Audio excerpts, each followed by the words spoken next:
Oke, Assalamualaikum warahmatullahi wabarakatuh. Perkenalkan, nama saya Arya Bagas Pratika. Saya merupakan mahasiswa Fakultas Hukum Universitas Muhammadiyah Sukabumi dengan NIM 2232011014.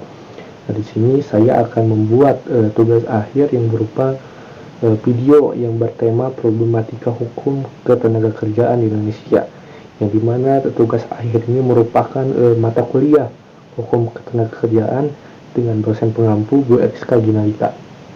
Nah, mengenai problematika hukum ketenagakerjaan di Indonesia.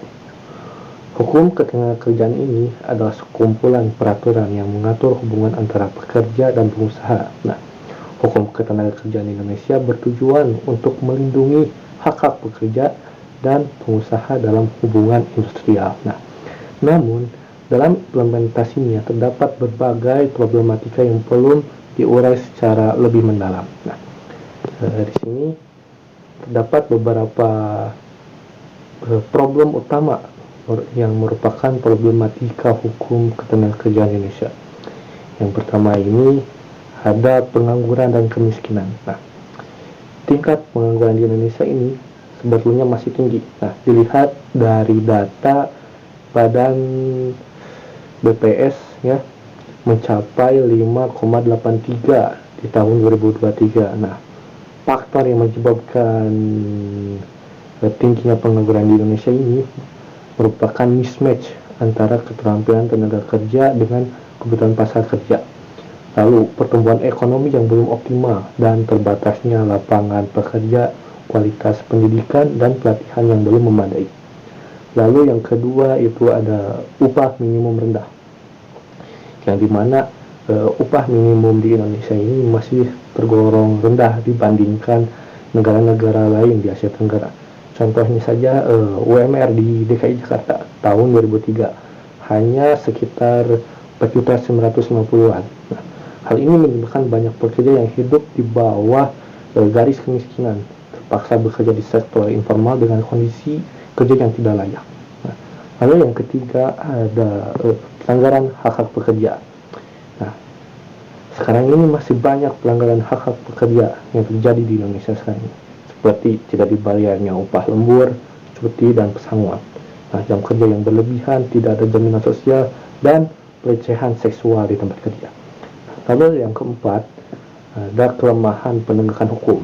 Nah, di mana penegakan hukum ketenagakerjaan di Indonesia ini masih tergolong lemah. Nah, hal ini menyebabkan banyak pengusaha yang tidak patuh pada peraturan ketenagakerjaan dan sulitnya pekerja untuk mendapatkan hak-haknya. Nah, lalu yang terakhir itu problematika lainnya. Nah, problematika lainnya itu ya seperti praktik outsourcing yang tidak bertanggung jawab, diskriminasi di tempat kerja, dan kurangnya dialog sosial antara pemerintah, pengusaha, dan pekerja.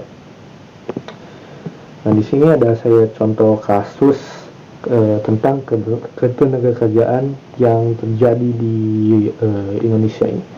Nah, masalah yang pertama itu karyawannya tidak dibayarkan upah lembur dan pesangon saat terkena PHK. Nah, ini merupakan suatu pelanggaran yang sudah diatur dalam pasal 91 dan pasal 156 Undang-Undang Nomor 13 Tahun 2003 tentang ketenagakerjaan. Yang kedua itu mempekerjakan anak di bawah umur. Nah, ini sudah tentu merupakan pelanggaran ya, karena hal tersebut sudah diatur dalam pasal 74 Undang-Undang Nomor 13 Tahun 2003 tentang ketenagakerjaan. Solusi yang tadi yang saya sampaikan sedemikian rupa, sini solusi-solusi yang menurut saya yang harus diterapkan di hukum ketenagakerjaan di Indonesia ini. Yang pertama itu meningkatkan pertumbuhan ekonomi. Nah, dengan mendorong investasi dan penciptaan lapangan kerja baru akan meningkatkan kualitas infrastruktur. Nah, lalu yang kedua itu meningkatkan kualitas tenaga kerja. Nah, kita ini perlu meningkatkan pendidikan dan pelatihan vokasi dan menyelaraskan kurikulum pendidikan dengan kebutuhan pasar kerja. Nah, lalu yang ketiga itu ada meninjau upah minimum. Nah, dengan menetapkan upah minimum yang layak berdasarkan kebutuhan hidup yang layak akan melibatkan berbagai pihak dalam pembahasan upah minimum. Nah, lalu yang keempat itu memperkuat penegakan hukum. Nah, kita ini perlu meningkatkan pengawasan ketegangan hukum agar memberikan sanksi tegas pada pengusaha yang melanggar peraturan. Lalu yang terakhir yaitu mendorong dialog sosial.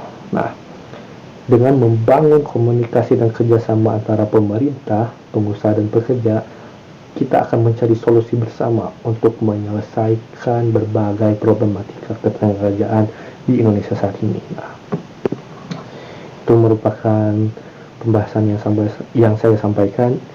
Jadi inti dari kesimpulan yang saya bahas dari tadi yaitu problematika hukum ketenagakerjaan di Indonesia ini memerlukan solusi yang komprehensif dan berkelanjutan. Ya, diperlukan upaya bersama dari pemerintah, pengusaha, maupun pekerja untuk mewujudkan hubungan industrial yang harmonis dan berkeadilan. Mungkin sekian dari saya. Bila ada kurangnya saya mohon maaf. Saya tutup. Wassalamualaikum warahmatullahi wabarakatuh.